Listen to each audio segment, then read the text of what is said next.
Dear students and dear friends, स्वागत है अपने चैनल पॉलिटिकल साइंस SBM में। आइए अब हम सॉल्व करते हैं BA सेकंड सेमेस्टर हिंदी का सेकंड पेपर है कार्यालय हिंदी और कंप्यूटर। इसका सेकंड पार्ट है ये और पेपर कोड है आपका HND 105 और ये पेपर आपका आज हुआ 5 तारीख को 5 जून को हुआ। इसी को हम सॉल्व करते हैं और आंसर की देखते हैं कि कितने क्वेश्चन आपके सही हो रहे हैं। आप मैच कर लीजिए और हाँ, कोई क्वेश्चन आपको लगता है गलत है, इसका आंसर गलत है तो प्लीज़ आप कमेंट बॉक्स में अवश्य कमेंट करें। पहला क्वेश्चन है, कार्यालय हिंदी से अभिप्राय है। तो कार्यालय में प्रयोग में ली जाने वाली हिंदी से या जन सामान्य के प्रयोग में होने वाली हिंदी से या ए और बी दोनों या इनमें से कोई नहीं। तो इसका आंसर होगा ऑप्शन ए, कार्यालय में प्रयोग में ली जाने वाली हिंदी से कार्यालय हिंदी से अभिप्राय है। ऑप्शन ए सही होगा। क्वेश्चन नंबर 2 है, पत्र की विशेषता होती है क्या? प्रभाव उत्पादकता, विचारों में सुस्पष्टता, संक्षेप और संपूर्णता या उपयुक्त सभी। तो इसका आंसर होगा उपयुक्त सभी, ऑप्शन डी। क्वेश्चन नंबर 3 है, पत्र के प्रकार होते हैं कौन कौन से? तो पत्र के प्रकार आपके अनौपचारिक पत्र होते हैं और औपचारिक पत्र होते हैं, इसलिए इसका आंसर सी, ए और बी दोनों होगा। क्वेश्चन नंबर 4 है, पत्र के भाग होते हैं, यानी पत्र के कितने भाग होते हैं? संबोधन एवं अभिवादन, विषय वस्तु, मंगल कामनाएं या उपयुक्त सभी। तो इसका आंसर होगा ऑप्शन डी, उपयुक्त सभी। क्वेश्चन नंबर 5 है, औपचारिक पत्र में नहीं लिखा जाता है, यानी औपचारिक पत्र में क्या नहीं लिखा जाता है? तो औपचारिक पत्र में प्रशस्ति नहीं लिखी जाती है, यानी किसी की बड़ाई या बड़प्पन या उसके बखान नहीं किया जाता है। क्वेश्चन नंबर 6 है, निम्नलिखित में से किसके लिए आवेदन पत्र लिखा जाता है? तो आवेदन पत्र आप अवकाश हेतु लिखते हैं, फीस माफ़ी हेतु लिखते हैं और नौकरी प्राप्ति हेतु भी लिखते हैं, इसलिए इसका आंसर 3 होगा, यानी ऑप्शन डी, उपयुक्त सभी। क्वेश्चन नंबर 7 है, सरकारी या शासकीय पत्र की विशेषता नहीं होती है। तो सरकारी या शासकीय पत्र की विशेषता क्या नहीं होती है?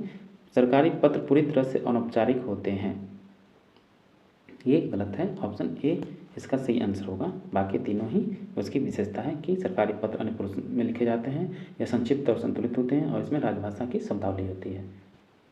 क्वेश्चन नंबर 8 है, कार्यालय आदेश में होता है।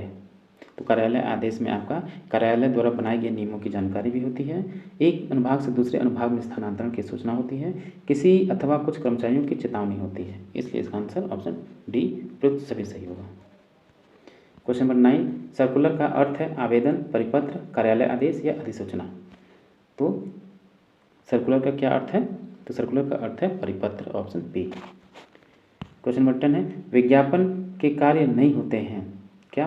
तो विज्ञापन के कार्य नहीं होता है कि सरकार को सलाह देना, ऑप्शन सी इसका राइट आंसर होगा। क्वेश्चन नंबर 11 देखिए, विज्ञापन की विशेषताएं होती हैं क्या? तो विज्ञापन की विशेषता में आपका विज्ञापन में ध्यान आकर्षित करने की क्षमता होती है, ऑप्शन ए सही होगा। और विज्ञप्ति वस्तु की मुख्य विशेषता होती है, ये भी इसका विशेषता है, और तथ्यों की तर्कपूर्ण प्रस्तुति होती है, ये भी विशेषता, यानी तीनों ही विशेषताएं हैं, इसलिए इसका आंसर डी, उपयुक्त सभी सही होगा। नेक्स्ट क्वेश्चन है क्वेश्चन नंबर 12, प्रारूपण के लिए अंग्रेजी शब्द का प्रयोग होता है।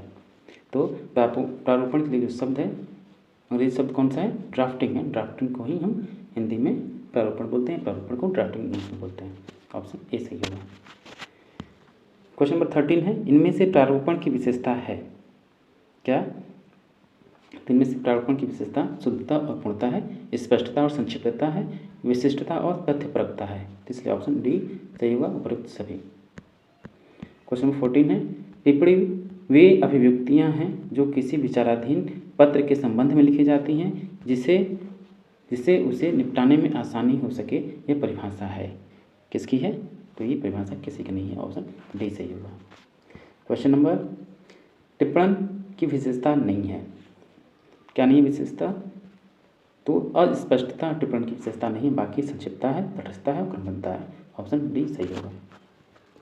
क्वेश्चन नंबर 16 है, मुख्य टिप्पण कहते हैं प्रारंभिक टिप्पण को, संपूर्ण टिप्पण को, सूक्ष्म टिप्पण को या आनुषंगिक टिप्पण को।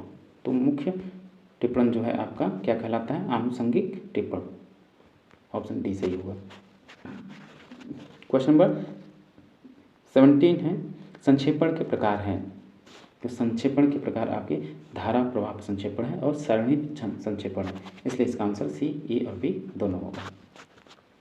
क्वेश्चन नंबर 18 है संक्षेपण की विशेषता नहीं है। तो संक्षेपण की क्या विशेषता नहीं है? तो संक्षेपण की विशेषता आपकी ए भी है, बी भी है और डी भी है, लेकिन सी जो है संक्षेपण में केंद्रीय भावबद्धता नहीं होनी चाहिए, ये इसकी विशेषता नहीं है, ऑप्शन सी होगा। क्वेश्चन नंबर 19 है संक्षेपण है क्या? तो संक्षेपण आपका मूल संदर्भ का संक्षिप्त रूप है, यानी ऑप्शन बी सही होगा, मूल संदर्भ का संक्षिप्त रूप संक्षेपण है। क्वेश्चन नंबर 20 है पल्लवन का शाब्दिक अर्थ क्या है? विस्तार, संक्षेप, सुक्तिपरक या उपयुक्त सभी। तो पल्लवन का शाब्दिक अर्थ आपका विस्तार है। क्वेश्चन नंबर 21 है रिपोर्ट से आशय है क्या?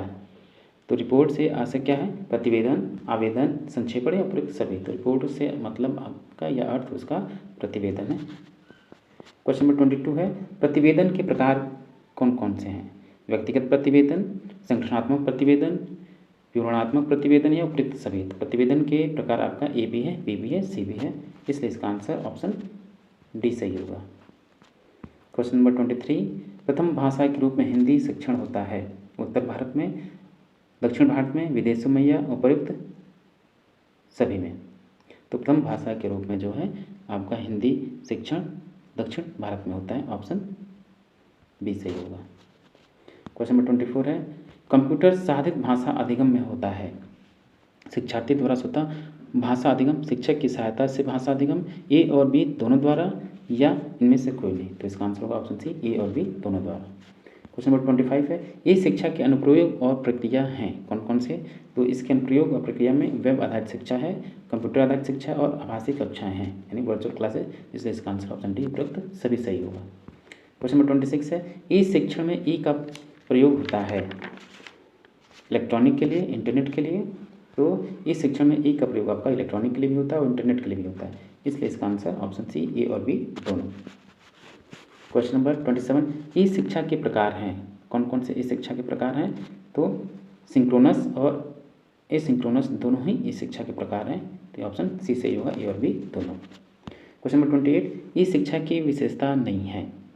तो ई शिक्षा की विशेषता बाकी ए है, सी है, डी है, लेकिन बी आपका ई शिक्षा की व्यवस्था नहीं, क्योंकि इसमें प्रैक्टिकल और लैब कार्य आसानी से होता है, ये संभव नहीं है, इसलिए इसका आंसर ऑप्शन डी सही होगा।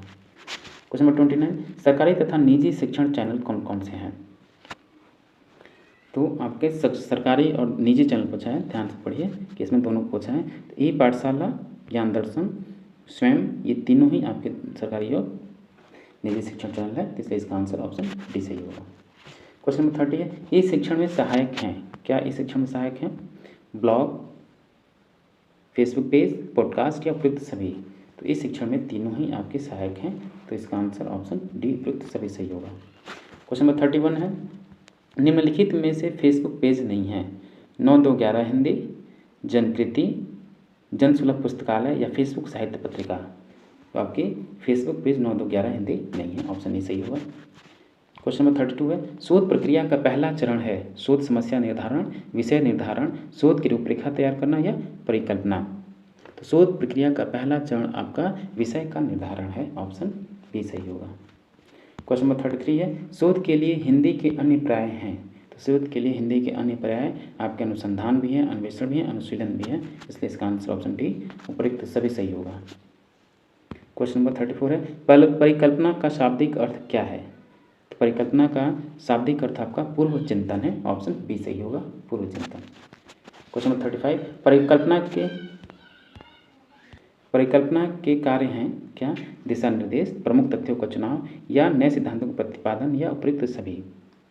तो इसका आंसर होगा ऑप्शन डी उपयुक्त सभी। क्वेश्चन नंबर 36 है किसी प्रश्न समस्या प्रस्तावित उत्तर की जांच हेतु उत्तर खोजने की क्रिया शोध कहलाती है, यह परिभाषा किसकी है? Edward, PV. यंग, रेडमैन और मोरी, आचार्य हजारी प्रसाद द्विवेदी। तो इसका आंसर होगा ऑप्शन सी, रेडमैन और मोरी की परिभाषा है। क्वेश्चन नंबर 37 है परिकल्पना का वर्गीकरण किन आधारों पर किया गया है? परिकल्पना का वर्गीकरण किन आधारों पर किया गया है? तो इसका आंसर होगा ऑप्शन डी उपयुक्त सभी। चेहरों की संख्या के आधार पर, चेहरों के विशेष संबंध के आधार पर, विशिष्ट उद्देश्य के आधार पर। इनमें से इसका आंसर ऑप्शन डी इनमें से सही होगा। क्वेश्चन नंबर 38, कंप्यूटर पर टाइपिंग के प्रकार हैं, तो इसका आंसर होगा ऑप्शन सी। कंप्यूटर पर टाइपिंग के प्रकार आपके नॉन यूनिकोड और यूनिकोड टंकण दोनों हैं, इसलिए इसका आंसर ऑप्शन सी सही होगा, ए और बी दोनों। क्वेश्चन नंबर 39, शॉर्ट हैंड का हिंदी शब्द क्या है? यूनिकोड टंकण, आशुलिपि, नॉन यूनिकोड, इनमें से कोई नहीं। तो शॉर्ट हैंड हिंदी का जो शब्द है आपका आशुलिपि है, ऑप्शन बी सही होगा।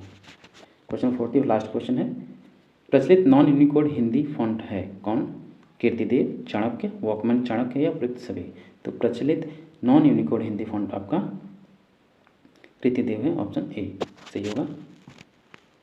तो डियर स्टूडेंट, ये था आपका HND 105 का सॉल्यूशन पेपर, जो कि आज पेपर हुआ। तो आप इससे समझ कर लीजिए कि आपके कितने क्वेश्चन सही हो रहे हैं। तो और हम लास्ट में चलते चलते आपसे रिक्वेस्ट है कि आप चैनल पर पहली बार हैं या पहली बार विजिट कर रहे हैं तो प्लीज़ आप चैनल को सब्सक्राइब कीजिए, अपने दोस्तों में भी शेयर कीजिए और वीडियो को पूरा देखिए और चैनल पर लगातार बने रहिए। मिलते हैं आपसे नेक्स्ट वीडियो में। Thank you for watching.